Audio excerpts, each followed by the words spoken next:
কিছু কিছু ছেলেদের ভালোবাসা একটু অদ্ভুত, জানেন? মুখ ফুটে হয়তো সবসময় বলবে না ভালোবাসি, কোনোভাবেই জানতে দেবে না যে আপনাকে ছাড়া তার চলবে না।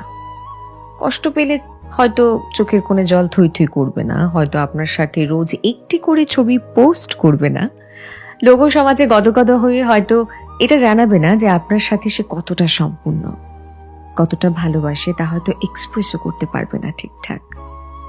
তবু আপনাকে ভালোবেসে ফেললে সে আপনার জন্য করে ফেলতে পারে যা কিছু নিজের জন্যও করেনি কোনোদিন।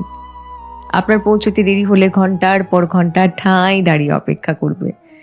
বাকিদের কাছে খুব ম্যানলি হলেও আপনার কাছে ক্যাবলাকান্তই হয়ে যাবে। আপনার বিপদ বুঝলে আপনাকে সরিয়ে নিজেকে এগিয়ে দেবে সামনে। আপনার জন্য জানালা সিটটা ছেড়ে দেবে হাসি মুখে। রাতে দেরি হয়ে গেলে আপনাকে বাড়ি অবধি ছেড়ে দিয়ে তারপর নিজে বাড়ি ফিরবে আরো মাঝরাতে। প্রয়োজনে গোটা পৃথিবীর বিপক্ষে গিয়েও আপনার হাতটা শক্ত করে ধরে রাখবে। নিজেকে 2 নম্বরে রেখে আপনাকে দেবে 1 নম্বরের আসন। হিসেব করবে না, লজিক বুঝবে না, স্বার্থ খুঁজবে না। লোকে বলে ছেলেরা নাকি ভালোবাসতে জানে না। আসলে ছেলেরা কতটুকু ভালোবাসে সেটা হয়তো বলতে জানে না, বুঝেনি।